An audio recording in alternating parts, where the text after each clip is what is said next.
Hey guys, Derek here. Welcome back to the channel. We are back to watch another episode of The Last of Us. This is the season finale. I'm very excited. I obviously know what happens for the most part in this episode, but I'm very curious to see everyone else's reaction to this episode because some big things go down. I'm predicting certain character decisions will be pretty divisive. Characters are going to do things that a lot of people might not agree with, and it will bring up some larger questions about what is right and wrong towards the end of the episode, I believe. I'm also curious to see what they include towards the end of the episode, because there are a lot of things that they could show that would connect to The Last of Us Season 2. I mean, there's plenty of things that happened in the second game via flashback to around this time that I'm curious if they'll include. Any hints, or if they're just going to stick straight to what happens in the first game without including anything extra.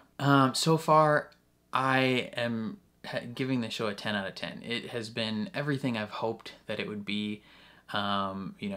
As much as video game adaptations over time have not always been perfect, I think this one is as close to perfect as you can get. There's been some moments that felt a little bit rushed, and I definitely enjoy the game more. I enjoy the game both in terms of the performances and just the overall, everything about it. I think I like a little bit more than the show, but the show it's right up there. And it's a whole different medium, so you can't compare it apples to apples. They're inherently different by nature, and things are going to be different. So I don't fault the show for any of that, but it's up there. It's up there, and that's high praise because the game is my favorite game of all time. My personal belief is it's the best video game story ever told. And I'm very, very curious because I know Season 2 is coming. I'm curious to see, how they handle that. It was a very divisive game when it came out, my personal opinion. It's a masterpiece, arguably better than the first game. And a lot of people didn't feel that way. So I'm very curious to see how they go about it and what people think. Last episode was a doozy of an episode. It absolutely popped off with David and his whole group of people, and Ellie just massacring that man at the end. And it made me emotional. It was a very, very emotional moment for Ellie, and a very emotional moment with her and Joel at the end. And that's gonna create a new dynamic within the characters of Ellie and Joel individually and as they grow together. So I'm very excited to see those developments. My hopes for this episode: I hope to see some giraffes. That if we don't see giraffes in this episode, I legitimately might be upset. That will be tough to not see giraffes. What else would be a big thing that I would like to see? I wonder if Ellie gave Joel the photograph. That would be really nice to see. Maybe get the identity of the doctor shown to us and revealed in this episode, straight up be like, hey, this is so-and-so's last name. Ooh, if we saw Abby in this episode in any capacity, I think that would be pretty exciting. Either way, I'm super stoked. Oh, I know freaking Ashley Johnson is in this episode as Ellie's mom. We're gonna see her backstory, the story of I guess how my guess would be, how she delivers Ellie and gives her to Marlene or something, because Marlene is the one responsible for putting her in the Fedric camp and all that jazz. So I assume we'll see how that played out. But yeah, I don't know. I'm super excited. I've been talking too long, so Before we jump into this episode, please leave a like on the video. That means a lot to me and it helps my videos get seen more. If you're new here or you find yourself coming back often, hit subscribe, ring the bell so you're notified when I upload. And then if you want to see the full uncut version of this reaction or any of the full uncuts for any of the other season reactions so far, consider checking out my Patreon. That is linked in the description down below. Sometimes I post these reactions a little bit early on Patreon as well, so if you're interested in that, consider checking it out. But otherwise, let's jump into the Season 1 finale of The Last of Us. Cold open. Interesting. Ashley! Yay! That's OG Ellie right there.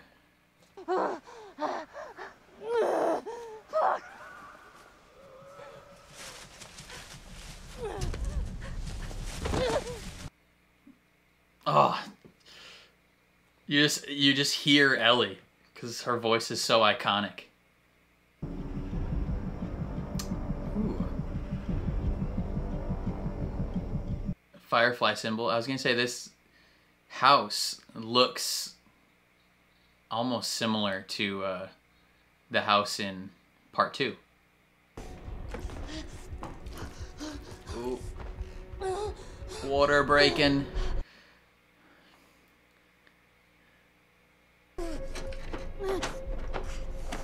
Slippery hand. Oh no. You got a gun? Or a knife? Oh, Ellie's knife. Of course. Of course. I wonder if this explains Ellie's immunity. Maybe she gets bit while she's delivering the child.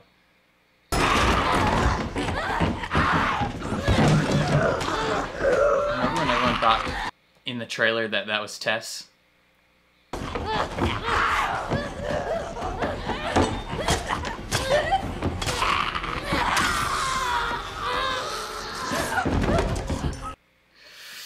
Ugh, big yikes. Damn, she straight up had that child while fighting. Didn't even notice.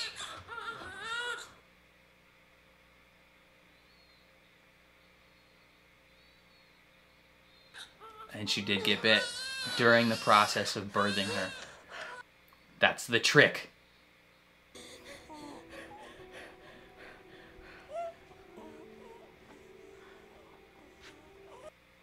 That's a very good baby actor. Yeah, you tell her. You fucking tell him, Ellie.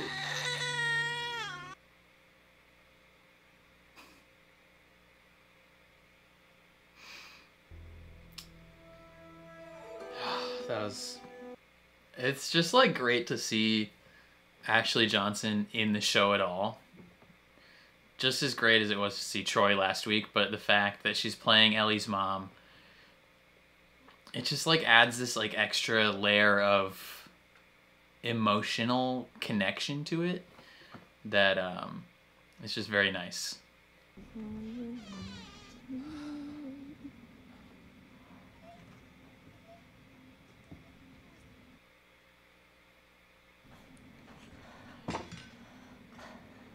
She was ready to take herself out when the time came. I cut it before I was bit. That's a lie. Before. Find someone to bring her up and make sure that she's safe. I can't do that.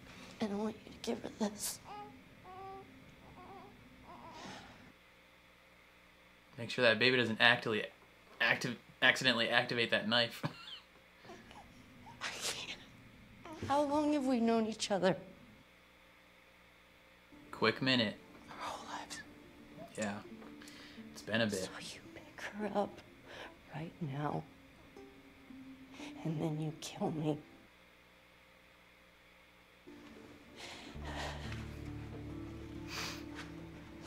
Oh. It almost feels like I'm watching Ellie die and watching Ellie turn just because I so closely associate Ashley with her. Marlene! Cover her ears. Just gotta do it quick.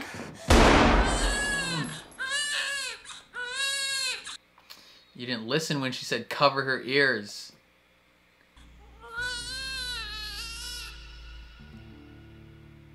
It's like the shot in Game of Thrones with Jon Snow. The vibe of this part of the game is so tense and sad. God, just like the complete dynamic shift of their characters' personalities. Like, he's completely opened up now and is like comfortable being optimistic and energetic, and now she's the one that's closed off and doesn't want to talk. The guitar in that RV. It's so good. In fact, I was thinking maybe I could teach you. I bet you'd be great at it. Oh, she is great at it. Until a certain moment. Okay, so this is what I'm thinking. Cut through that building to get around that stuff, find a skyscraper, go up and look around. No. Thinking we blast our way through that rubble. I found some dynamite in that RV back there. Really? No. Okay? Yeah, fine. Just you kind of seem extra quiet today, so... Oh, I'm sorry.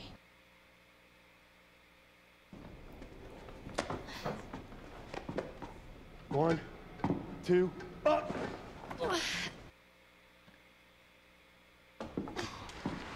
You got it? Yeah. Is this the moment I'm looking for? Please tell me this is what I'm looking for. Yes. Damn it, Ellie! Gotta see this! Ellie! Yes. Oh. Up here! I'm so glad. I'm so glad they included this. Ellie! Oh. I'm gonna cry just looking at this. Oh, man. Oh. Show it to me.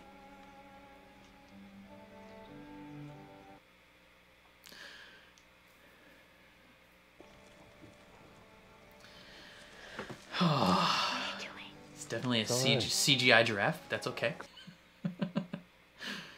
It looks pretty good.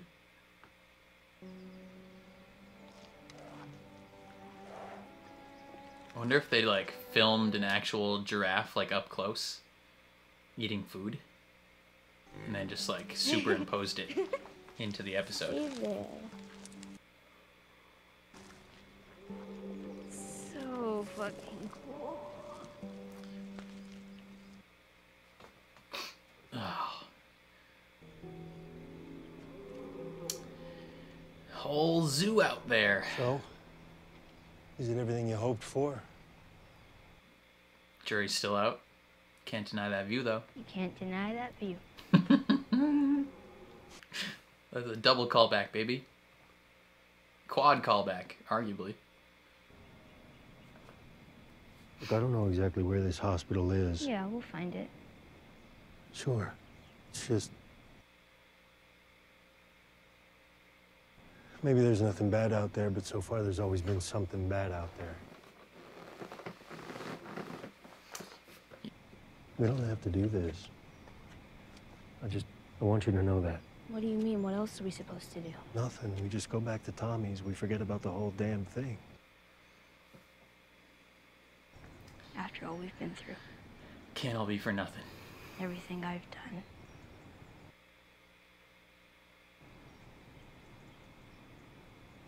It can't be for nothing. And when we're done, we'll go wherever you want. Tommy's, Sheep Ranch, the moon. Oh, man. I'll follow you anywhere you go. Oof. Oof. That has so much But significance there's no halfway with this. to that line reading. We finish what we started. finish what we started. They had me in one just like this. With Sarah? No, she was gone already. Oh. So what was wrong with you? Just for this. Second day. Well, I gotta hand it to the army people. They were way better at stitching you up than I was. It was me. Oh. I was the guy who shot and missed. Oh. Damn. That's not in the game. That's... Wow. There's no story. Sarah died. And I couldn't see the point anymore. Simple as that. And I wasn't scared either. I was ready. I couldn't have been more ready. Damn. Adding these elements to Joel is so good. When I went to pull the trigger, I flinched. Still don't know why. It was the Force leading you to a better place. So time heals all wounds, I guess. Sure. It wasn't time that did it. Oh.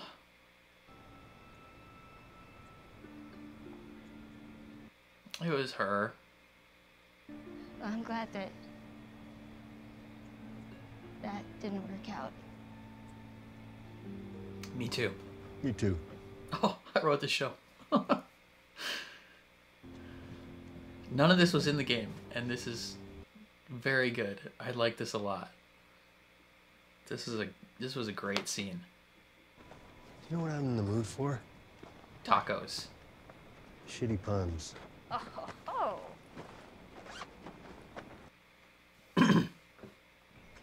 That's a 3 out Oh, of 10. there's a guy. 7 minutes. I'll give it a 5. 5 out of 10. That's a flashbang. Oh, interesting way to... So no tunnel sequence. No water. Don't have to bring in Ellie swimming.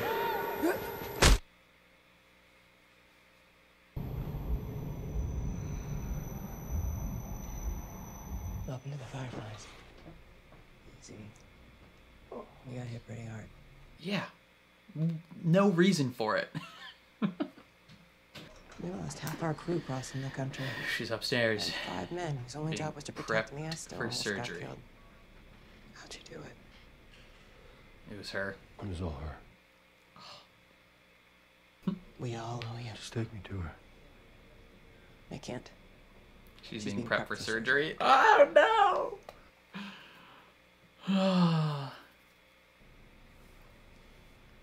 Our doctor, he thinks that the cordyceps in Ellie has grown with her since birth. Why? He's going to remove it from her, multiply the cells in a lab, produce those chemical messengers, and then we can give it to everyone. Yep. Cordyceps grows inside the brain. Indeed it does. It does.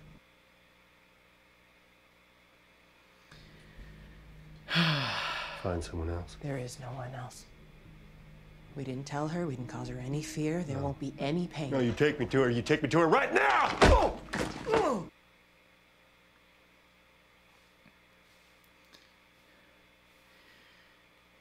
They didn't even tell her You don't understand. what they were gonna do to her. Not letting this girl know that she's about to die. I was there when she was born, Joel. I promised her mother that I would save her child. I promised. So I do understand.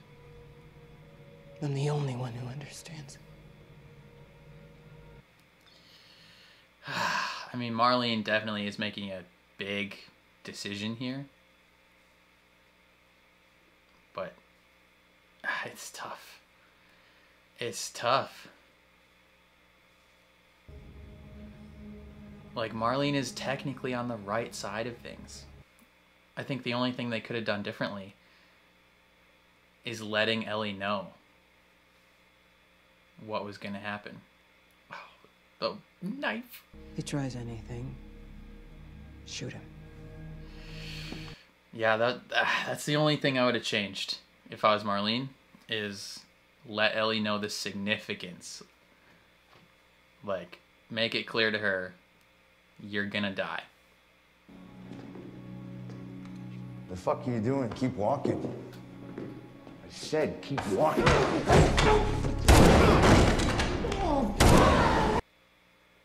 Where is she? Top floor. Fuck you. I don't have time for this. Oh.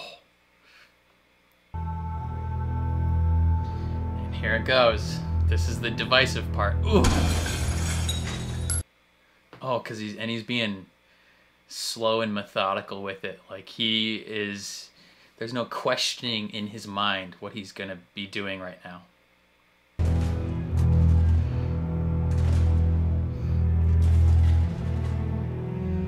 It's like a angry determination.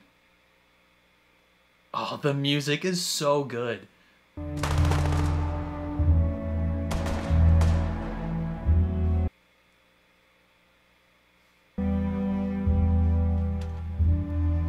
Also, him, killing unarmed people that are giving up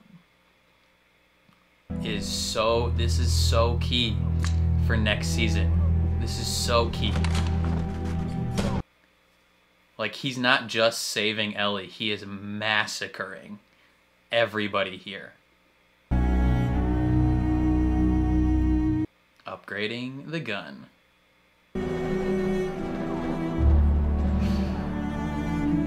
He is killing every firefly. Oh my god.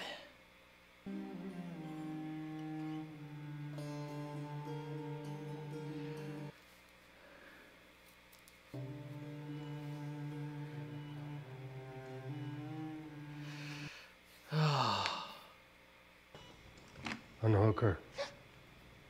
How did you get in here? I said unhook her. I won't let you take her. Unhook her. Oh, just so, like, no hesitation there. Just Cover her arm. oh my god. Turn around. Ooh. This is a choice in the game, if you want to kill the doctors or not. Me personally, I set those doctors on fire. Because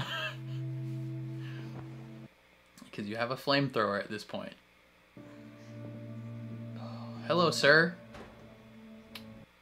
Is your daughter around by chance? She better start doing some push-ups.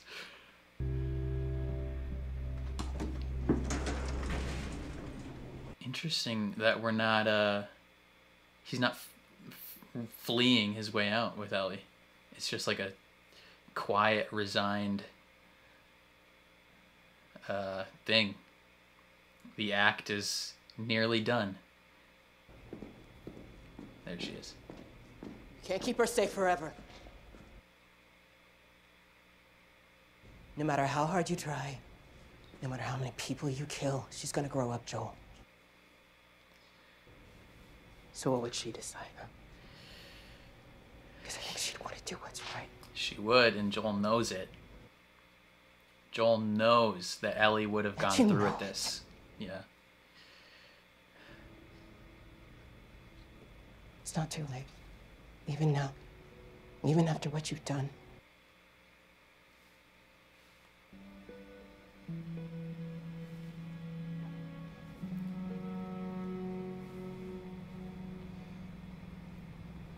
Oh, the cutting back and forth here is going to be so good.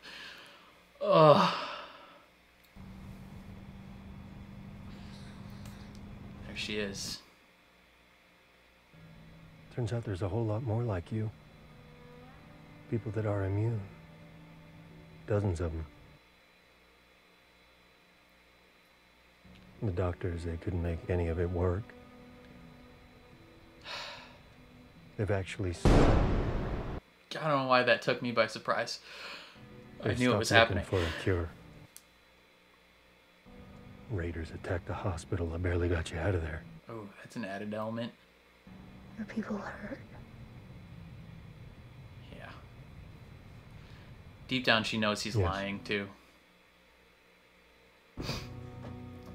Joel is cold-blooded. This goes back to the moment with Sam and Henry when Henry says, "I'm the bad guy because I did a bad guy thing." Joel is doing a bad guy thing. Wait.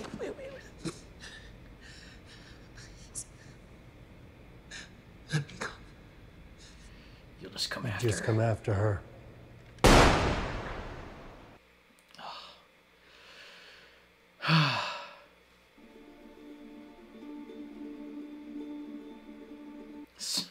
So good. Oh, it's so good, but it's also so heartbreaking. Hats off to Marlene, the actress who played her, both in the game and in the show. Excellent casting, excellent work. She's fantastic. Well, Sarah and I used to hike like this all the time. She would have liked you. Not to say the two of you are the same, but I want to say girly, and I'm not saying that you're not girly. I'm not. I think you would have made her laugh. And there's Jackson. And here comes the moment. Back in Kansas City, you asked me about the first time I killed someone. Kansas City was such a setup episode. When I got bit in the mall, I wasn't on my own. My best friend was there. And she got bit too. We didn't know what to do, and she says, "You can just wait it out. Be all poetic and lose our minds Be all together. poetic and just lose our minds together." Riley was the first. Her name was Riley. And she was the first to die. And then it was Tess. And then Sam. That's not on you. I know it. Look, sometimes things don't work out the way we hope. But you keep finding something to fight for. But if you just keep going, you find something new to fight for. And maybe that's not what you Swear to want. me. Swear to me that everything you said about the Fireflies is true.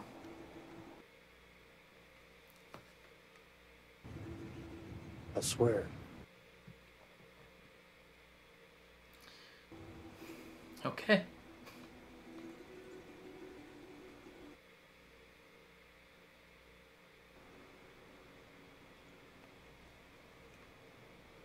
Okay. Boom, boom, boom. Oh, it's so good. And you put Ashley Johnson first, baby. In big letters. Oh. That's how you end the game, man. Oh. God dang, man. Oh, it's so good. Well, there it is. The season 1 finale of The Last of Us. This is where we were all left at the end of the first game. I mean, other than the DLC, which came after. This is the feeling we were all left with, is this question of, well, one, the feeling of like, you can't end it that way. But then the question of was what Joel did the right thing? The pretty clear answer is no. Joel did the wrong thing. Joel did the bad guy thing. You know, at the end of The Last of Us, Joel is the villain. He's the bad guy. In a sense, not like the complete. He's not the antagonist of the story, but he is the bad guy of the story at this point. And this was very interesting because this game ends, and then it was however many years, like 6 years, I think, roughly, until we got the announcement for The Last of Us Part 2. This game came out in 2013, I believe, on PS3. And then we got the very first announcement for The Last of Us Part 2 at PSX, which was PlayStation Experience. It was a thing they should bring back. It was essentially like PlayStation's own E3 presentation, where they just, you know, if you've ever seen like the big onstage presentations at E3 where all the gaming companies are showing off what's coming soon, PlayStation kind of did that with PSX one year. I think it was 2019 or something like that, or maybe it was like, and it might have been 2017, 2018 or something. All I know is I was working at Target at the time, and I was watching this on my break. Like I can vividly remember the moment when they announced this. And it was probably the hypest moment I can remember in a long time. I can remember the trailer vividly too. It's literally just like a forest, like a street, like a wooded street, and they're just kind of slowly like zooming out, and then it passes this sign with the firefly symbol on it, and that was it. That was the whole thing, the whole announcement, and everyone lost their freaking minds because it meant The Last of Us Part 2 was coming, and it was insane. I could probably find, if I searched back on my social media history, I could probably find like the exact moment that it was posted, because I reacted on social media to it. Like I tweeted about it, and it was so exciting. So just imagine you're in this spot where you just finished the story of The Last of Us, and now you have to wait years.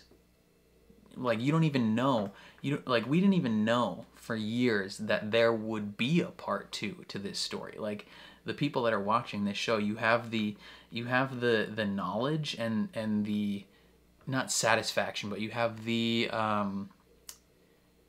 don't know how to explain it. Like you know that there's a part 2. Like you don't have to wrestle with the thought of like that's the whole story. Like this might be the greatest ending to a video game ever, because it doesn't tie things up in a nice bow. It doesn't make you feel good at the end. It's not a cathartic ending of like you feel satisfied with the answers that have been given to you.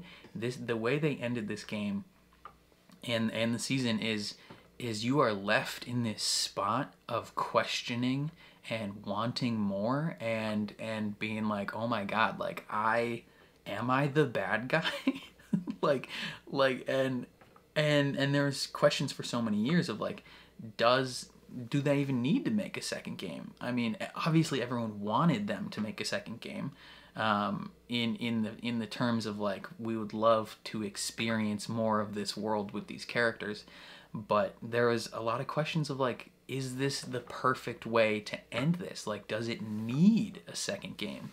Those are the same kind of questions that are kind of happening right now with The Last of Us Part 3, because there's rumors that The Last of Us Part 3 is in development, and a lot of the questions that are and comments that are being brought up around that when that's mentioned is, does The Last of Us need a Part 3? Like, will there even be a Part 3? Neil Druckmann, the creator of the games, has gone on record saying, if there is a story to tell for Part 3, we'll make Part 3. But if there isn't a perfect story, or if there isn't, like, if they can't find the right story to tell, then it ends with Part 2. And I think everyone and their mother is like, we need Part 3. Like, I desperately want Part 3 because, in my opinion, I kind of grouped The Last of Us Part 1. At the time, it was just called The Last of Us. They've since kind of renamed it to The Last of Us Part 1, the same way, freaking Star Wars is now named A New Hope, right? It was originally just Star Wars, Star Wars A New Hope, and then I kind of grouped them together. Last of Us Part 1, Last of Us Part 2, all part of the same story. Not technically the same game, but in my opinion, kind of part of the same game. In my opinion, the story of The Last of Us so far is the most beautifully heart-wrenching story, I think, other than like in gaming especially, that I've ever experienced. Especially even in Part 2, is the most bittersweet, like conflicting, exhausting, like emotionally exhausting story ever. Like if you thought season 1 has brought you trauma and a sense of confliction, just wait. Just wait until season 2. I'm gonna talk more about season 2 in a little bit. I'm gonna have a whole spoiler section, because I feel like I can't talk about this story without talking about where it leads in season 2, and the things that came up in this episode and how that connects to season 2, the things that came up in previous episodes that connected to this episode and season 2. And it's just, man, it's crazy. Like the place they put you in at the end of this story, questioning everything, wondering, was this the right thing? Was it not the right thing? One key point I think they brought up in the post episode thing is 2 things they want to be very clear about, that you need to understand, is Joel did not do the right thing.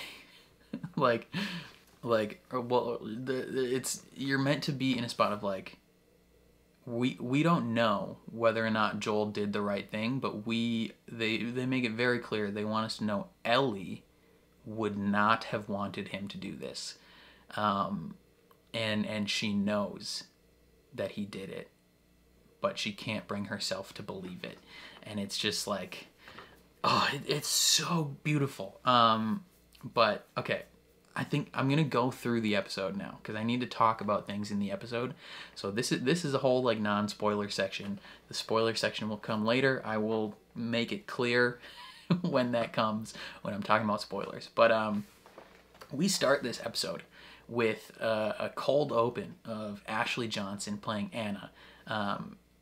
Even just the beginning of this episode made me pretty emotional, like internally. I don't know if I showed it quite a bit in the actual episode portion, but I was trying not to cry the entire time, because and they kind of talked about this a little bit in the post-episode thing.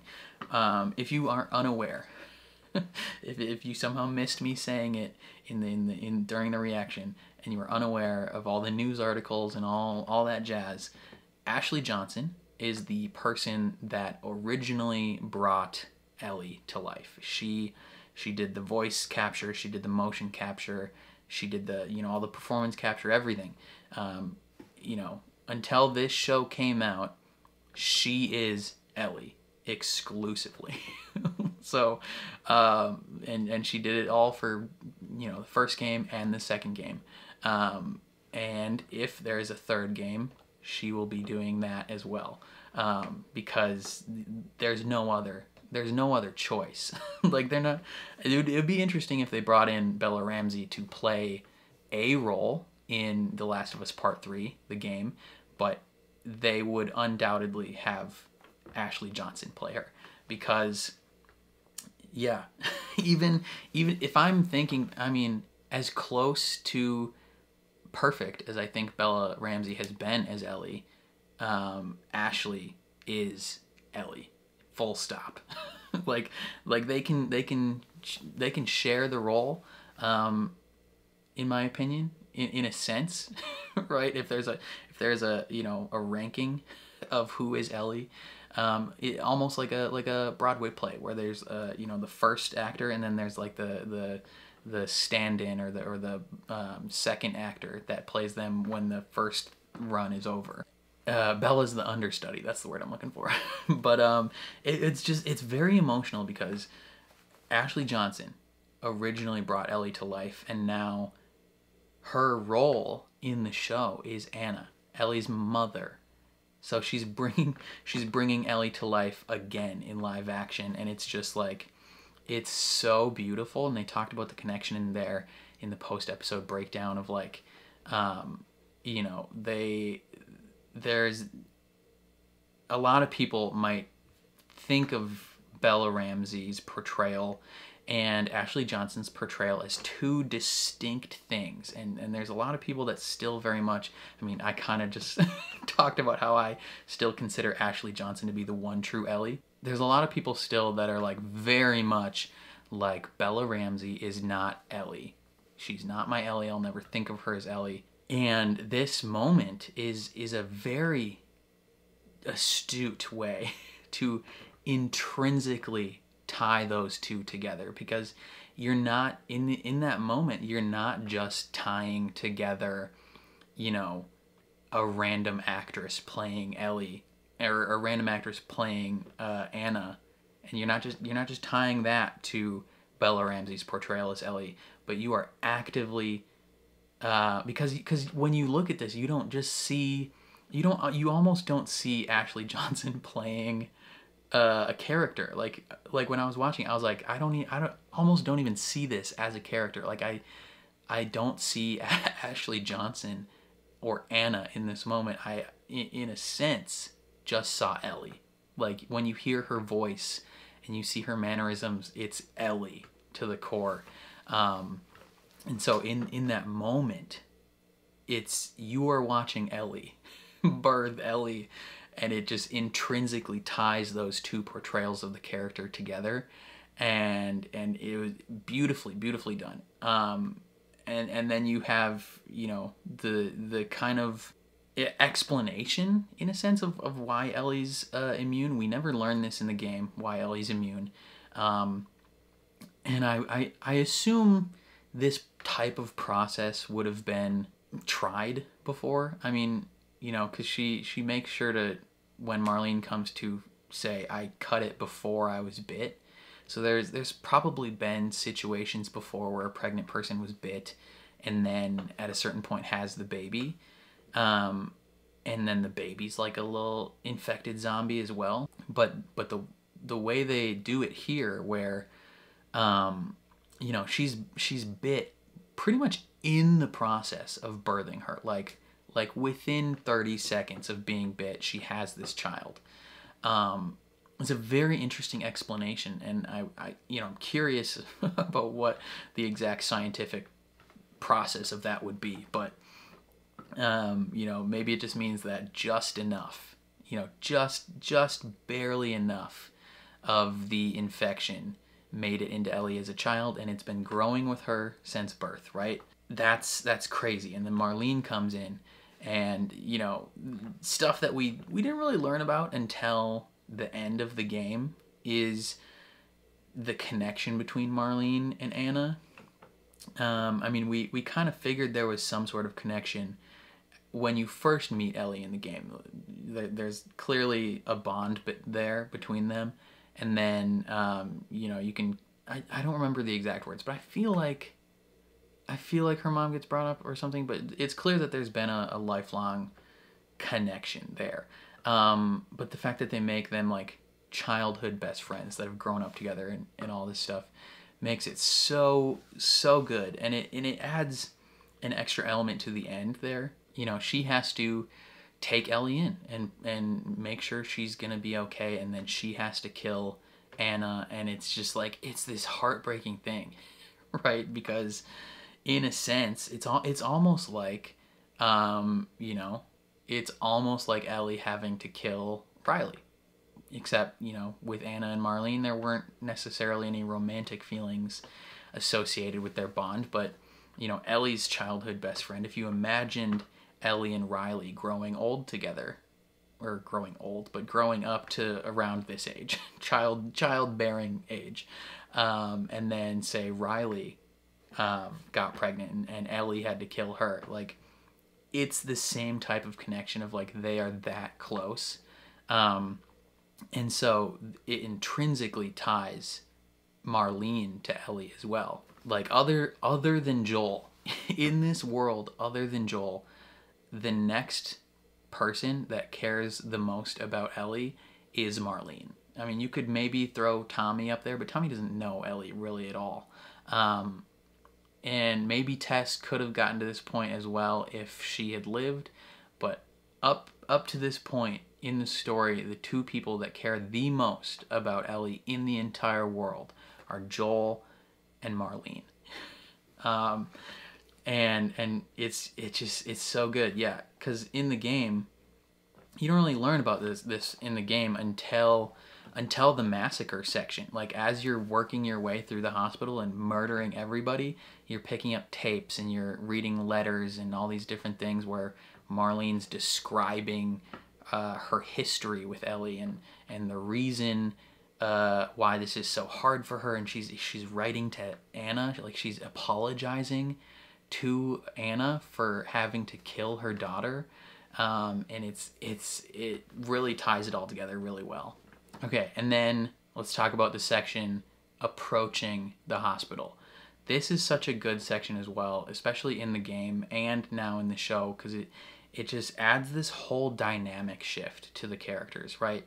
Ellie has gone through all of this trauma up to this point, and you know, the journey has taken such a toll on her, and they're getting closer and closer to the destination, and that's weighing on Ellie, because deep down she's scared. Like, she's scared, but she's also determined.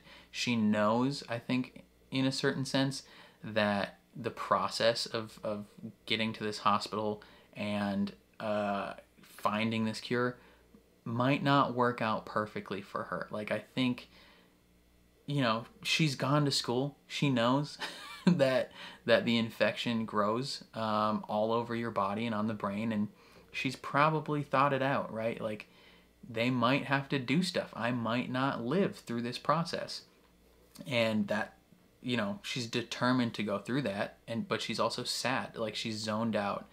And she's a little bit scared that, you know, part of this will be, you know, the end of her and Joel, right? Like, she won't be traveling with him anymore because she's going to be with the Fireflies. You know, are they going to let him stay? All this stuff.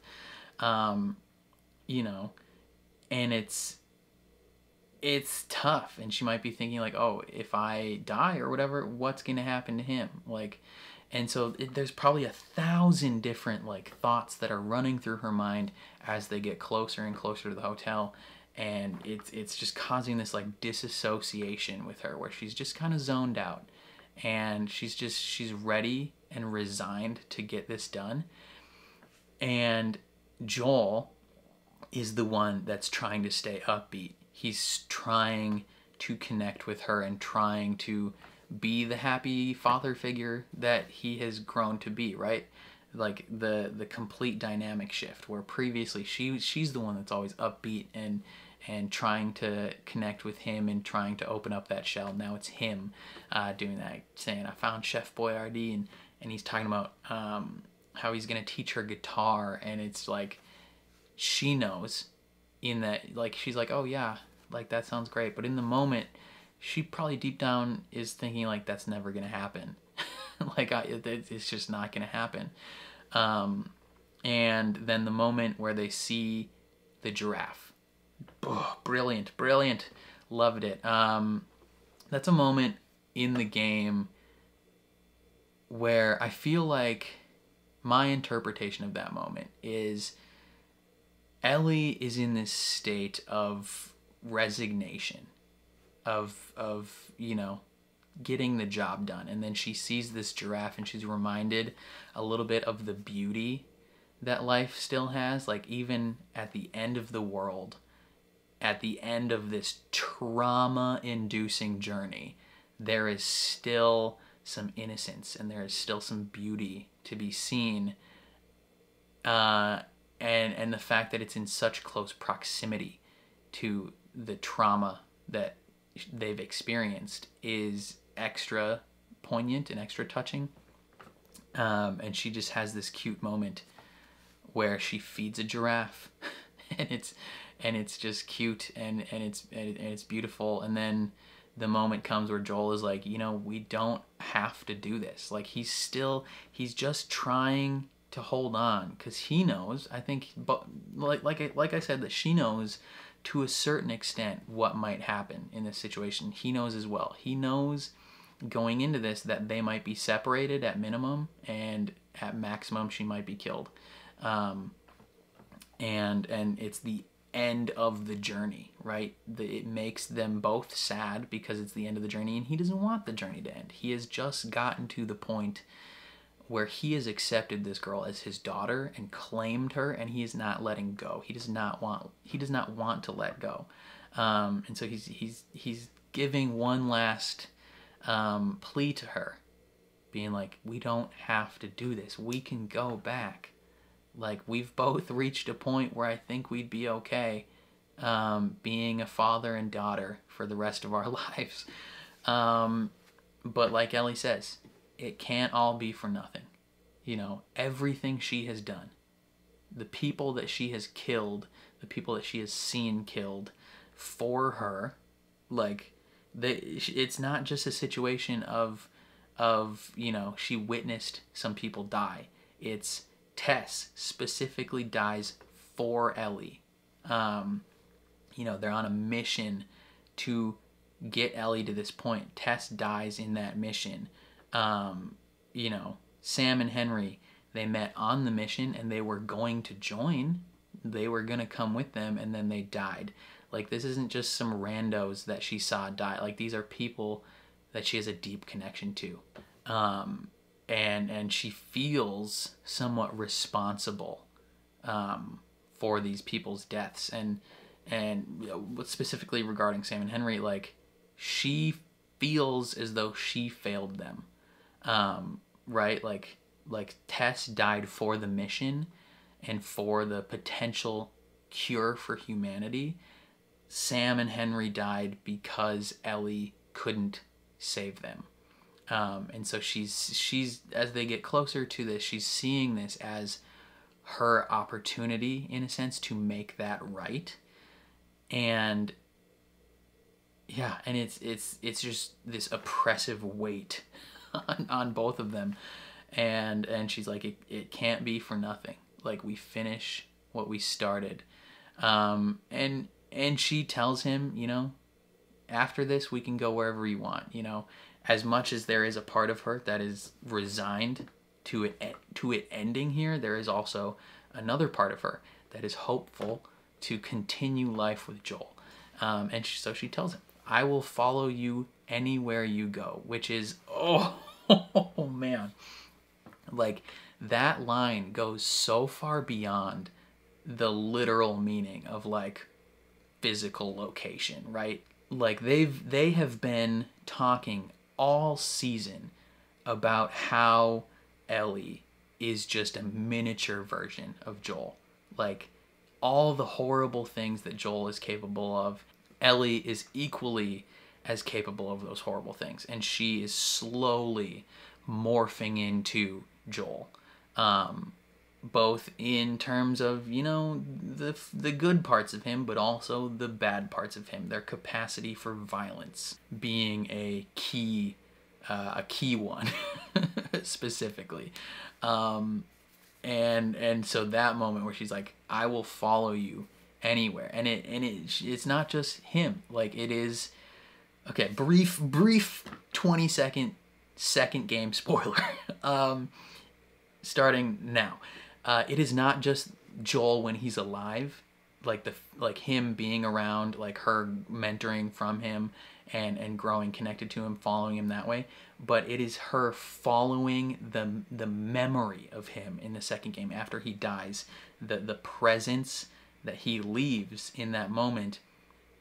She follows that everywhere. The connection that they had, and the connection they lost, and then the connection she can never get back from him. She follows that throughout the whole second game, and then when she loses it at the second game, it is, oh, it's so poignant. Okay, that section over. And then we get closer and closer to the hospital. One moment that I kind of wish they would have shown in this is Ellie giving the picture to Joel. I mean, granted, it might have felt somewhat out of nowhere. I mean, she could have been like, "Hey, Tommy gave this to me back in Jackson or whatever." But in the game, there's a moment back when we first encounter Tommy again, except it's set at the dam, where Tommy offers Joel a picture of Sarah. It's a picture of Joel and Sarah at like a soccer tournament or something, and Joel turns it down, because he's still closed off to that memory and the possibility of being open to that again, and he turns it down. And then you reach this point in the game, and Ellie is like, "Hey, stop."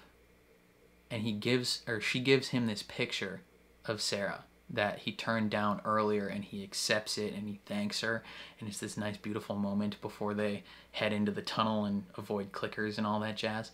I would have liked to see that moment, but instead they replaced it with another moment which I thought was equally as beautiful, where, you know, a callback to what, episode 2, episode 3, you know, when she's talking about the person that shot at Joel and missed, and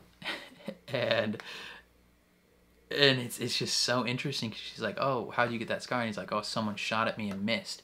And she's like, "Oh, did you shoot him back?" And he says, "No." And she's like, "'Cause you suck at shooting?" And it's like, I mean, kind of, like, in a sense, a little bit, like, they missed because they suck, and he sucks.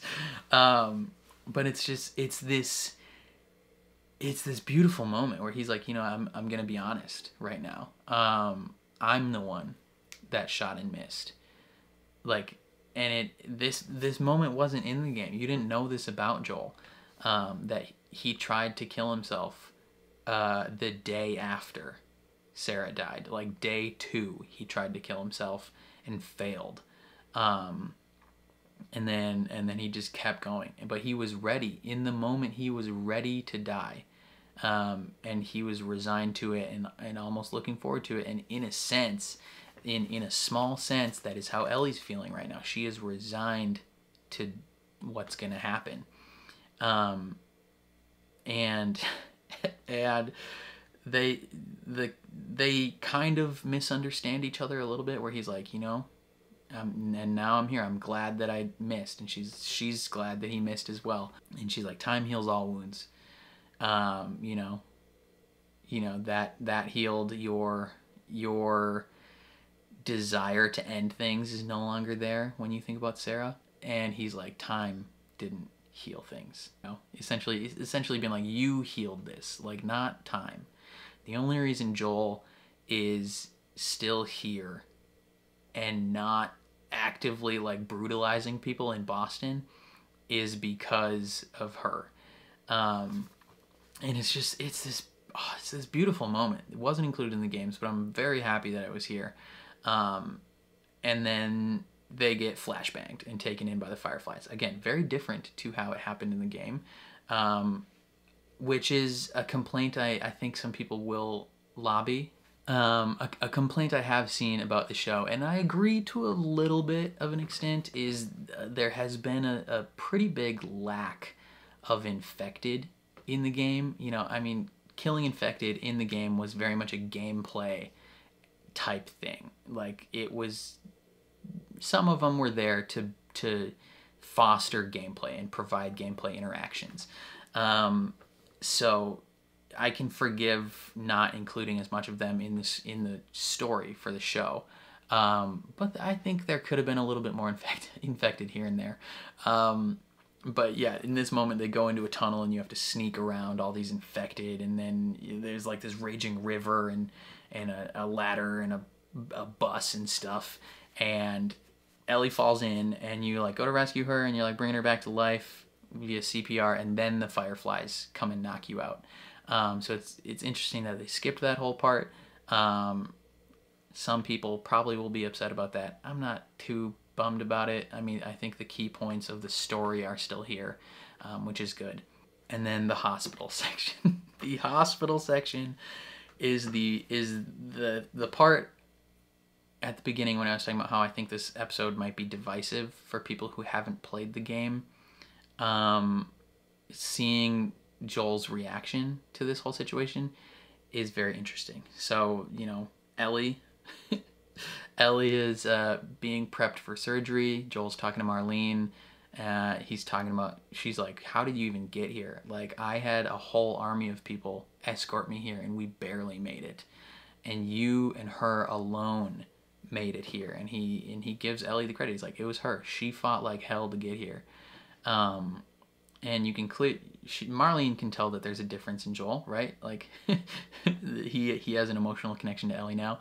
She talks about how he is the last person in the world she wants to have a debt to, because of the significance there, right? And she lets him know Ellie is being prepped for surgery. You know, they're gonna cut the infection out, and then that'll be that. And he's like, what? It grows all over the brain. And it's like, yeah, that means Ellie's gonna die. And Marlene has already dealt with the emotional significance of that, right? Because Marlene has known pretty much from the beginning that Ellie getting here is, one, a long shot. But two, even if she does get here, she's gonna die. Like, they will kill her for the rest of humanity. So she has far and away long since dealt with the grief and the trauma and the guilt surrounding Ellie's death, and you know what that means for not only her connection to Ellie but also her connection to Anna at the beginning, and her failure to protect her. You know, the personal sacrifice that she is making in this moment, right? Like, she's actively saying the world matters more. Like, calling back to just so many callbacks, calling back to the Sam and Henry episode what, 6, 5, where Kathleen is talking to Sam and is saying, you know, what do you think, the whole world revolves around this kid? And it's like, yes. For him, yes. For Joel now, yes. For Marlene, the situation is literally Ellie versus the world. Are you choosing to save the girl, or are you choosing to save the world? This is not Heroes. This is not Heroes. It's not save the cheerleader, save the world. It is save the girl, doom the world. Or save the world, kill the girl. And Marlene is willing to make that personal sacrifice, because, you know, it's still a sacrifice to her, but it's not quite what it would be for Joel, right? Like, she hasn't lost a child in the same way, and she doesn't have quite the connection with Ellie in the same way, so she's able to make that sacrifice. Joel, on the other hand, has lost a child before, and he is not willing to go through that again, and he has a much deeper personal connection with Ellie. And so it's just the process, the process that he goes through is very different. And then him massacring the hospital. Oh, baby. Like, they talk about in the post episode how Joel doing this is the easiest decision he's ever made. And I love that. I love the way they describe that. Because for us as viewers, it is not an easy decision. Like, even when we're thinking about it, we're like, what would I do? Like, if I knew that sacrificing my daughter saves all of humanity, would I be able to do it? I think a lot of people might be more on board with the decision if it's like, if I personally die for the world, that's an easy decision to make. But a lot of people might not be able to be like, hey, if my daughter dies, like, if I'm willing to sacrifice my daughter for the world, would I be able to do that? You know, what isn't the guy that invented penicillin? Like the guy that invented penicillin, didn't he use it on his son first to make sure it worked? That's a bold move to, like, when you got to be that confident that crap works. It's kind of funny that saves Joel's life at a certain point in the story. But you know, Abraham and Isaac on the mountain. Are you willing to sacrifice your child for the cause, for the belief that things will be better for everyone else, to prove your faith, you know? And for Joel, the decision to kill everybody here and take Ellie and go is the easiest decision he's ever made in his life. Because, you know, he knows he can't just walk up there and be like, hey guys, can I have her back? And they'll be like, oh yeah, sure, I guess you decided against it, that's fine. Like, he knows they will not let that happen. They will fight him for it and kill him. Like, they already told him they would shoot him if he tries anything. So he knows that in order to get her back, he has to kill everybody here. If he leaves even one person alive that could come after her, he won't allow that. At least up until he gets Ellie. So he's just methodically working his way through these men. like almost a hint of, like, not cockiness, but like there's no wasted movements, there's no doubt there, there's no second guessing. It's all just determination. The decision has been made, he's getting it done, and you're not stopping him. And so he's just working his way through these people, and he's not just killing them regular style.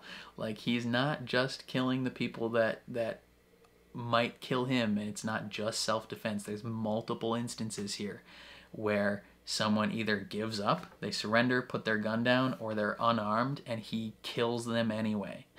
And he shoots a guy in the face, he kills someone with a knife. Like these details are so important for the second game specifically, that it's crazy. Like, Joel's not just like kindly working his way through. He is massacring everybody here. Like, I don't know how many people I think total are in this hospital, but in the game, they didn't show as much in the show, but in the game, I think it says he kills like hundreds of people in this hospital to get to Ellie, and it's crazy. And he gets there, and she's being prepped for surgery, and the doctor is a key character that we will meet season 2. I won't say any more for now, but he's like, I won't let you do this, and Joel shoots him almost as if it's an afterthought. Like, as soon as, maybe if the because he doesn't necessarily consider the doctor in that moment to be a threat, if that makes sense. Like, the dude's got a scalpel, but he's not a firefly who's trying to kill Joel in the moment. But as soon, like, so he's an NPC. He's just a rando that doesn't matter to Joel. But in the moment when he says, I can't let you do this, Joel's like, all right, decision made. Boom, offs him. And he does it with this casualness, this sense of, like, as soon as the man says, like, before and after the man says, I can't let you do this, this man is an afterthought. He doesn't matter. and he kills him. Like, the decision's been made. He's like, all right, you're gonna get in my way, no hesitation. Boom, you're dead. And he gets Ellie, and in that moment in the game, you have the choice. You can kill, like, you have to kill the main doctor, definitely. That's required. But you have the choice if you want to kill the other 2 doctors. And that's a big, weirdly, that's a big moment for a lot of people. They're like, that's like when you talk about those moments in the game, people are like, oh, did you kill the other doctors? I did. I definitely did. I set them on fire. At least the second time I played it, I set them on fire. I think I let them live the first time I played through the game, and in the second time, I killed the main doctor, and then they're like, I was actually gonna let them go, and then one of them is like, "You're a monster," and I was like, well, put my regular gun away, took my flamethrower out, and I torched them. It was I'm a bad person, essentially. And it's very different also after that in the game, because you literally have to like flee from the hospital. Like, people are trying to kill you. People are shooting at you on your way out.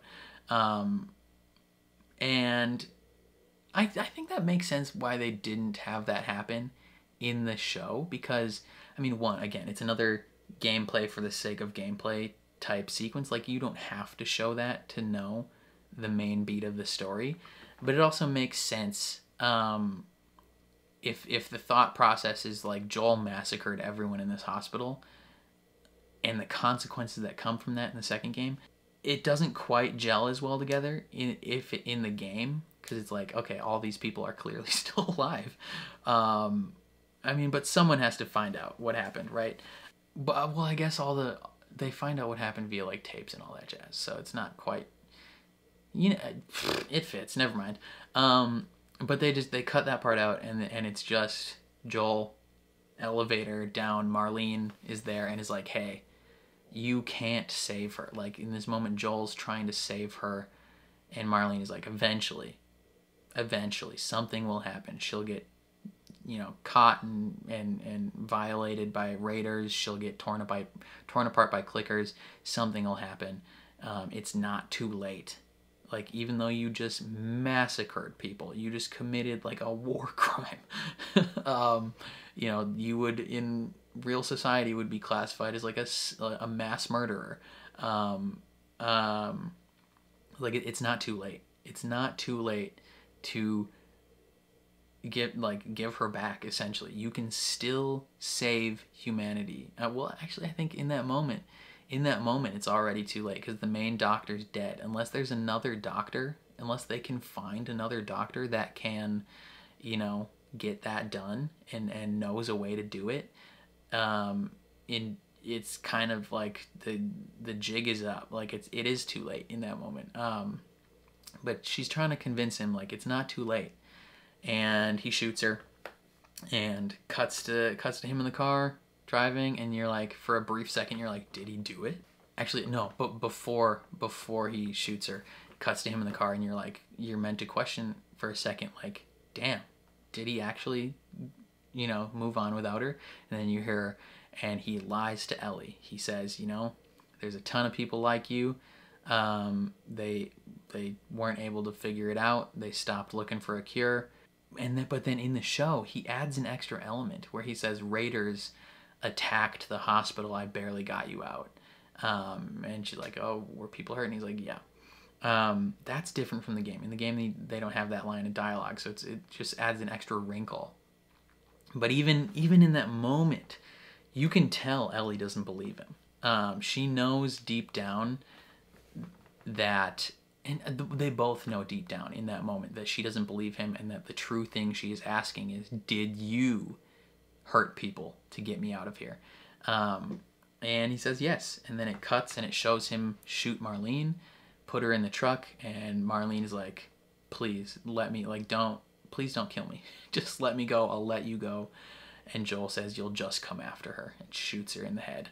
And that's the end of that sequence, where you're like, damn. Like, Joel is cold-blooded. Like, Joel made an unbelievably selfish decision for Ellie. And you know, Ellie, Marlene says it, you know she wouldn't want you to do this. You know, Ellie believes that her whole purpose in life, you know, is to do this, right? Like, everything that's, not only everything that's happened in the story up to this point, but just like her whole existence. She's, you know, once she found out she's immune, her whole purpose in life shifted, and it became saving the world. Like, the good she could have done you know, making up for Tess's death, making up for Sam and Henry's death, like those things, she could fix that with this. And so you know she wouldn't want this to happen. But it did. and then the end of the game happens, where she tells him the story about Riley. In the game, this is the first time we heard about Riley, is when she brings it up. She's like, everything that's happened, I need you to tell me, were you lying about the Fireflies, or was everything you said true? And he lies again, and he says, you know, he's desperately trying to hold on to her still. Even in that moment, walking up, he's reinforcing the father-daughter relationship between them. He's like, oh, me and Sarah used to do this all the time. He's trying to kind of reform and strengthen that connection between her, not just for his own sake, but for her sake. Like, he's like in his head thinking, like, if I can create this bond even more so for her, like, maybe she'll forgive me or not think about the fact that all this horrible things happen, because they both know deep down what happened. And she's like, were you telling the truth? And in the moment, if he gave her the truth, I don't know what would have happened in that moment, but he says yes, I was telling the truth. And she says, okay. And then the game ends. And it's like, oh my God. Like, oh, it's just so great. Like, the way things connected were so brilliant. And you can, if you go back and watch my reactions to earlier episodes, when specific things happen, and I'm like, oh, the foreshadowing. Like, the moment when Henry's talking to him and he says, I'm a bad guy because I did a bad guy thing. Like, that's such a big question surrounding Joel at the end. Is Joel the bad guy? And it's like, from a certain point of view, Joel is the bad guy because he did a bad guy thing. Like, good guys don't do bad guy things, but Joel did. And it reinforces that there's no absolutely good or bad characters in The Last of Us, other than maybe David. David might be the only true, like, bad guy in The Last of Us. But it's just, there's so much moral gray and so much complexity surrounding the situation that it's so good. But yeah, I think at this point I have to dive into spoilers for the second game, because I feel like I can't talk about certain moments without talking about the second game, specifically moments at the end. This freaking thing. Spoilers officially started. So we're talking about Ellie's purpose, right? What her belief of her life's purpose was, is saving humanity. She feels as though everything up to that point has kind of been a failure. She's kind of been, she's failed. Her life has been a failure, to a sense. And Joel, like, it's interesting that they added in the line of dialogue. They specifically made sure that Marlene was like, we didn't tell her that she was gonna die. That's a very interesting twist, because you almost think in the game, like in the game, you, and even now, kind of, you get a sense of Ellie knows what the deal is. And she's accepting that choice. Like, she has agency in that situation. And at the end of this game, and then the end of the show, Joel robs Ellie of that agency. He takes that away from her. The decision to sacrifice herself for the rest of the world, he takes that away from her. And Marlene does as well, kind of. The way that connects in the second game is so brilliant. And the emotional layers that come with it are so good, because there's, the moments in the game where her and Joel are clearly something went wrong between them, right? Like, they're not happy with each other, and they don't have a good relationship at the moment. That is, you're wondering, like, what the frick happened? And you don't learn until most of the way through the game of exactly why she's so angry with him, and then exactly why she has to hunt down Abby so vehemently. But it makes this episode go so far to empathize us with Abby and her cause before we ever see them. Because, you know, there's all the moments with Sam and Henry where Kathleen is hunting down Sam and Henry because of something Henry did to her family. And you get the hints of like, oh my God, second game, they're already laying the groundwork. They're already laying the groundwork of one, Abby and her quest for vengeance against Joel, hunting him down. And how in the end, that relentless sense of vengeance drawn like from a point of love, like all these good and bad things have happened because of love, but like this relentless pursuit of revenge eventually gets her killed, and gets the people around her killed, gets Perry killed, gets herself killed, gets the doctor killed, the doctor that had a connection with her. Like it such parallels to the second game. And so that's the connection there. And then the end here, when it's making sure to show you like very much making sure to, because in the game you almost have this sense of like defending Joel's actions in a sense, because you're the one doing it. Like you're the one that is hunting or is massacring these people to get Ellie back. You are fighting to get Ellie back. It's not just like you're watching someone else do it. Like the actions that happen are intrinsically tied to you, and they become your choices. And you are, when you think about it, you're defending yourself and your decision to do that. In the show, from a third party perspective, watching Joel massacre the hospital and seeing him do it brutally, like killing unarmed people, so much goes to strengthen your empathy towards Abby and her cause in the second game.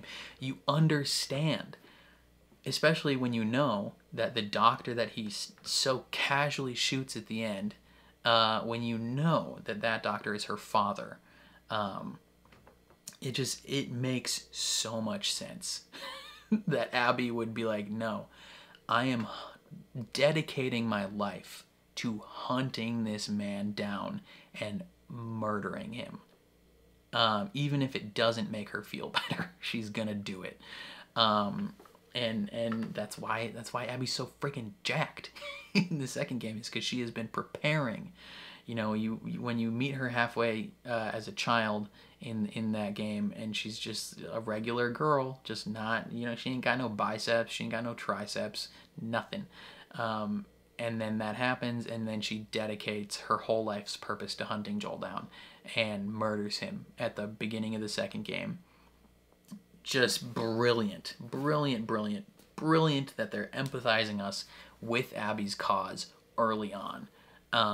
And laying the groundwork for Ellie's brutality, because Ellie's response to Abby murdering Joel is a visceral one. Like, it's not just like, oh, I'm gonna cry real hard and maybe try hunting her down and you know, maybe give up partway through because it's not worth it anymore. No, Ellie embarks on a relentless warpath against Abby and her crew and brutalizes all of them. Like, she doesn't just kill them nicely or kill them quietly or, you know, bestow mercy upon them. She massacres them. She beats their skulls in with a pipe. You know, she kills them any chance she gets. When she kills them, she taunts them a bit. You know, she's like, you know, you can't stop this. Like, it's, I am death become. Like, it's crazy. And the fact that a lot of people didn't like that. A lot of people, when they played that game, they were like, I mean, they liked that part. They were like, oh yeah, I'm gonna hunt. But like, they, towards the end, when she kept going, and they were like, oh my god, this is just like a relentless barrage of negative emotions. They're like, I don't like this. That's the point And the fact that they are laying the groundwork that this is what Ellie would do in the second game is brilliant. They spent the whole season laying the groundwork for that. And it's just, oh, it's so good. It's so good. And they just, oh man, yeah. Throughout the season, they lay the groundwork of like what this relentless path of vengeance looks like, what Ellie's fury looks like, what she does when she reacts emotionally. They build the bond there, and then it's just, you know, oh, it's so great. And then yeah, the moment where, you know, Joel makes the decision here to take away Ellie's agency. And that's why I was curious if they're going to show any like any stuff, extra stuff about from the second game here, because, you know, there's how many flashbacks in that second game, and when Ellie comes to the hospital and she sees everything that Joel has done, and I believe she reads letters, she listens to tapes, all of it. She gets the full evidence that, one, they didn't stop trying to find the cure. Ellie was the one. And he took that away. Not only did he take away, it wasn't even just the fact that he killed Abby's dad, right? It wasn't just he murdered one man. I mean, he did murder that one man, and that one man had a deep connection to people around him. But he also robbed humanity of a cure. and Ellie finds that out. She finds out that Joel not only took that from everyone else, but the agency that she so desperately wanted in the first game and in season 1 of this story, the purpose that she was holding on to for her life, she finds out, like, she knew deep down, but she gets it fully confirmed for her, that Joel is the one. The person that she loves and trusted most is the one that robbed that agency from her. And it irrevocably damages their relationship. Like, it's a situation of, don't ever speak to me again. I don't ever want to see you in my life. Like, if you're back in town, get gone. I think she specifically says, like, I'll go back to town, but if you ever try and talk to me again, I will let everybody know what you did. And it's this moment where it just shatters their connection, just rips it apart, and they're so far apart. And then you find out that they slowly start to build a relationship again, and he defends her publicly in front of people, and you know, they've gotten so to the point where they are intrinsically father and daughter without actually being father and daughter by blood. They're so close that relationship can never fully be broken. Like, their connection will always be there. And they start to come back together. And then, you know, she tells him, I don't know if I can ever forgive you for what you did, but I would like to try. Like, oh, and especially when he tells her, everything that's happened, I would do it all over again in a heartbeat. Like, everything. Murdering all those people for her, he would do it again in a heartbeat. And she's like, I don't know how to take that, and I don't know if I can ever forgive you for that, but I would like to try. And then, like, literally the next day is when Joel is brutally murdered by Abby, and that ties deeply into Ellie's quest for vengeance. It's not just the fact that Abby killed Joel, it's that Abby took away all the potential going forward. Like Joel and Ellie were finally at a point where all the truth was out there.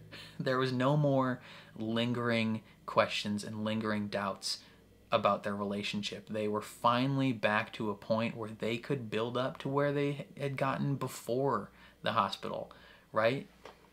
Like the you know, without any unforeseen and unknown complications that could hinder that relationship, they're finally at a point where they could start that again and become Joel and Ellie again, a true father and daughter again. And Abby kills him and robs Ellie of that. And so it so motivates Ellie to be like, I'm getting this done. And throughout the whole game, she's playing the song Pearl Jam, the song Future Days by Pearl Jam, which is, the lyrics are so poignant.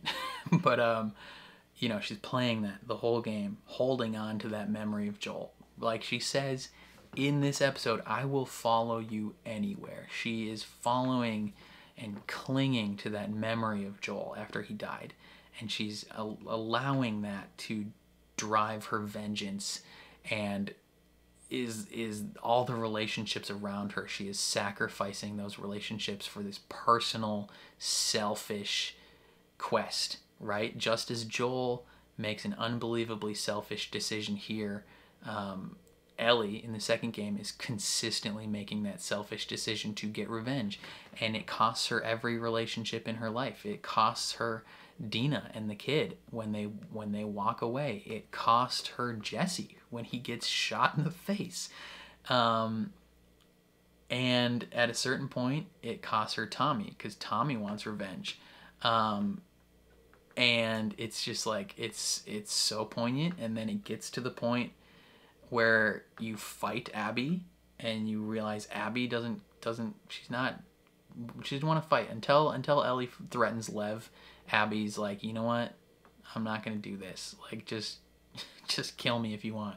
But as soon as Ellie threatens Lev, that's when Abby's willing to fight. And it's just like, oh man, like this she gets her fingers bitten off by Abby, and then she can't even play the guitar anymore. Like, the quest for vengeance literally cost her everything. Like the last bit of Joel that she had, the song and the memory, is gone because of her quest of vengeance. She tries to play it at the end and she can't, and she's all alone. You know, Dina and little Jesse Jr. have left. They're gone, and it's just Ellie. And then she walks off into the woods, and that's the end of the game. And you're like, holy frick. And that's why so many people are like, I want part 3. I want to know what happens with Ellie. I want to know what happens with Abby and Lev. And it's just the way that they tied everything together is so brilliant and so beautiful. I love it. Okay, end of second game spoilers. If you are still here after that 30-minute section of me talking about part 2, yeah, the way they tied everything together, absolutely astoundingly brilliant. The foreshadowing throughout the season, the foreshadowing specifically in this episode, mastercraft. Loved it quite a bit. And I think people experiencing this story and then experiencing season 2 and part 2 so close in proximity might make it more palatable for some that didn't like part 2. Because I think those people just forgot about a lot of the groundwork that was laid. I think if you go back and play part 1 and then play part 2, you will find that there's a lot more through line connection. And all the people, this is a personal message to all the people that are like, oh, Neil Cuckman ruined The Last of Us. Like, go F yourself. Like, go fall in a hole and die, respectively. Hot take galore here. If you are one of the people that did not enjoy the story of The Last of Us Part 2, you are someone who never understood the story to begin with. You didn't understand Part 1. If you don't like the decisions that were made in Part 2, I truthfully believe you didn't fundamentally understand Part 1 even a little bit. Like, you think Joel was the good guy through and through, and that him saving Ellie was the right decision, and you're wrong. It was actively the wrong decision to make. And Joel deserves any consequences that come from that. Yeah. That's not even like a soft opinion for me. That's a hard opinion for me. Is if you didn't enjoy, I mean, maybe you like emotionally didn't enjoy Ellie going through on this revenge mission, but if you think it's a bad story or bad writing, if you think it's bad story or bad writing, you're legitimately just dumb. Like you're a stupid moron. That might lose a couple fans that watch this channel normally, but I'm fine with that. Your opinion is wrong and you're dumb. The second game is brilliant. It's astoundingly brilliant, and it's bittersweet and heartbreaking, and it's so consistent with the characters. I know that's a lot of people's complaints about specifically the early part of the second game, is that character decisions weren't consistent. Yes, they were. They were hella consistent. And if you disagree, you're wrong. That's just a fact. You're wrong. But there's that. Yeah, talking about this season as a whole. Loved it so much. Talking about the performances, I think going into this show, the things I was least concerned about were, that Craig Mazin was just showrunner because he did Chernobyl and it was brilliant. And the fact that Neil Druckmann was deeply involved, wasn't concerned about that at all because, again, loved the first and second games. I think he's a brilliant writer. I was not concerned about Pedro Pascal. I very much had a feeling going in that he was going to do really well, that he was going to crush it. Anna Torv as Tess, was not concerned about her because, I mean, she plays a decently big size part of the early game, but for the most part, she's not present for most of the game. But I knew that Anna Torv is an incredible actress. Her role in Fringe is some of the best sci-fi storytelling ever. She's incredible. She's great in Mindhunter. She's great in many other things, but I knew she was going to crush it. All these different characters, I knew at a certain point, Troy and Ashley were going to be in it. I knew they would crush it because they're great actors as well. The thing I was most concerned about going into this show was Bella Ramsey as Ellie. I knew going in that she's a good actress. She played Lyanna Mormont in Game of Thrones, and she did great. But I didn't know if she had the range necessary and the emotion necessary to play Ellie in the story. And I'm very pleased to say that she crushed it. She did such a fantastic job. Her take on Ellie was just different enough to not be like an impersonation, but was also so spot on. Like, the mannerisms were fantastic. I still think, regarding every performance, whether it be Joel, whether it be Tess, Ellie, David, whatever, it doesn't matter who the performance was, I think I prefer the game. I mean, I think the only time you can't say that is Marlene, because she's literally the same person both in the game and in the show.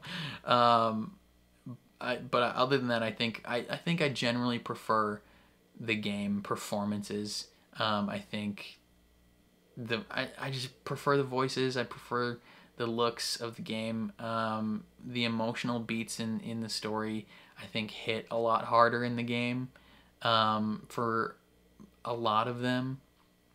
And some of it just came down to like maybe some line delivery here and there, but otherwise the whole cast crushed it. Craig Mazin crushed it. Neil crushed it. Like, it was fantastic. The set direction, incredible.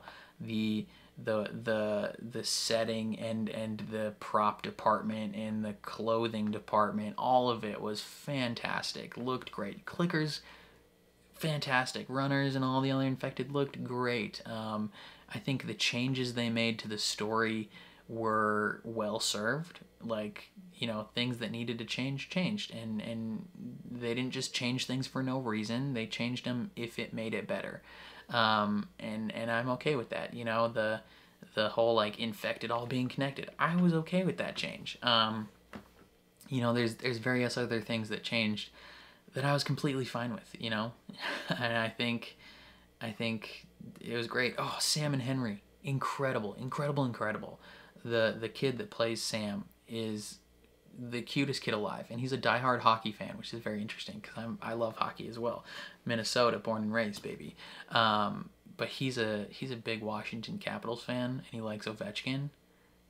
I like Ovechkin too, but I've liked him less due to his political support of Russia lately. But this little child loves hockey and Alexander Ovechkin, and he wants to be the first like fully deaf player in the NHL, and that's insane, and I love it.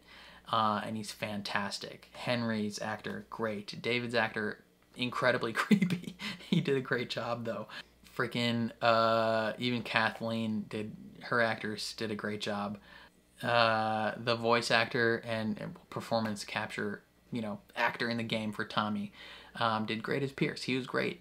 I love that they found roles for the main players of the game to play in the show. Troy Baker, excellent as as James in the show, obviously iconic as Joel in the game. And then Ashley Johnson, I already talked extensively about how her performance makes me feel, but she did great as well. It was so good. It was so good. I'm so glad that this show happened, and the wait for season 2 is gonna be excruciating. I'm curious about like how long it'll be, because Bella Ramsey is not a unyoung looking person. Like she looks young. I think she's 19 right now, and she looks 14 or 15. And the difference between Ellie in the first game and in the second game is kind of stark. Like, I would say in the first game, Ellie looks, 14. In the second game, I think Ellie looks like 25, 26. Like, she looks older, even though she's only like 19 in the second game. So unless Bella Ramsey starts looking older soon, the hair and makeup department is gonna have to do hella work. I mean, I know she did a lot of stuff in this first season to make herself look younger. I mean, the hair and makeup did a lot of stuff, but then she also like wrapped her chest, partly because she's non-binary, I believe is the terminology that she has chosen. They have chosen, I guess. But they wanted to make her look younger, and that for females, that does make them look younger. So it'll be interesting, the changes for season 2, how they go about that. How do they age up Bella Ramsey for season 2? Because it isn't just a story that takes place immediately after. It's a story that takes place years after the first game. So I'm very curious how they go about that. I didn't even talk about Gabriel Luna as Tommy. Insanely good performance. Like, there are moments in that first episode where I'm like, oh my god, is this literally Tommy speaking? Like he was so good. Seeing him and the hugely prominent part he's going to play in the second season is going to be so cool. And then that shot of Dina, I wonder if they'll keep that actress for season 2. I mean, it was just vague enough where they could easily recast and just like say, oh, this is who we choose, but who knows? I am curious who they're going to cast as the main players in the second season, and I'm looking forward to it. But yeah, the wait for season 2 is gonna be a toughie. It's gonna be a tough one. They're probably gonna start filming within the next year for season 2. If I had to guess, I would say season 2 comes out maybe end of 2024. That would be, in my opinion, a conservative estimate. I don't know how long season 1's filming took, but if they were just coming out early 2023, I would say maybe they might start filming in the fall. Maybe like late summer, fall for starting of season 2 filming. might take them all the way through February or March of 2024, and then all the editing and all the, you know, mastering and VFX and all that jazz, you know, so season 2 might come out near the end of 2024 is my guess, maybe early 2025. So it'll be a while, so that, you know, it might make it easier for Ellie to be, you know, aged up. But there's also scenes in the second season that are like flashback scenes that show a younger Ellie, and it's like, it's just so complicated how they're gonna do that. But I'm pumped. I'm pumped to see, and I'm pumped to find out. All in all, I would probably give this first season of The Last of Us 9.5 out of 10. I think the first game story is a 10 out of 10.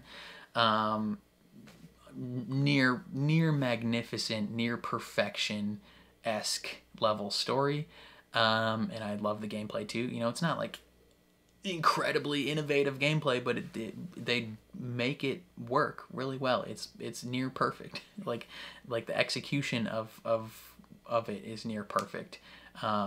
You know, again, not the most inventive. They didn't like break the concept of gaming with what they chose to do, but the way they did it worked pretty much perfectly. So I would give this adaptation a 9.5 out of 10. Again, there were moments that I wasn't as big of a fan of. You know, I think they could have benefited from making this a 10 episode season, and maybe fleshing out some things, or they maybe could have kept this a 9 episode season but fleshed out some of the episodes. I know the first episode was an hour and 20 minutes, but like, for instance, the finale only 47 minutes, and I think that includes credits. So like, if they could have added 5 minutes here, 5 minutes there, 2-3 minutes here, there, whatever, of stuff that was included in the games or whatever, I think certain things could have hit a little bit harder. You know, in Jackson, when Ellie and Joel are arguing, and she's talking about, you know, how the emotional outburst in the bedroom, I think works a lot better in the game, because there's a lot more time and build up to that moment. So that certain parts felt a little bit rushed in the show, but not so rushed that it was like, this is bad. It was just a tiny bit rushed, but overall not enough to make me like upset about the situation. Lots of small intimate moments within gameplay that were included in the games that weren't included here, is enough to bring it down a little bit as well. So yeah, overall 9.5, you know, incredible, fantastic for me, especially as someone who has played the game itself multiple times and watched other people play it multiple times. Like, I have a deep connection to this story, and I always will. And so yeah, that's how I feel about it. I loved it. I look forward to season 2. But yeah, let me know down in the comments what you guys think of the season, not so far, but the season overall, the performances. If you played the game, how did you like it? If you didn't play the game, how did you feel about it? If you've played the second game, how did you feel about things? If you haven't played it, what do you think is going to happen in the second game, and in the second season? I'm very curious to see everyone's opinion. The only opinions that I don't want to see is if you didn't like the second game, because you're wrong and dumb. But no, I think that's all I got. Thank you for being here throughout the whole season. It means a lot to me. You know, again, this story is incredibly important to me, so having people along for the ride to watch this with me has been a real treat. And I can't thank you guys enough. So hopefully you guys, if you're here just for The Last of Us, hopefully you continue to watch some other things that I'm watching on the channel. You know, that support means the world. But if you don't, you know, thanks for being here in the first place. Love ya. But other than that, I think that's all I gotta say. Again, for the 4th time I said that. But yeah, truthfully, that's all I gotta say. Thank you for watching, and I will catch you guys next time.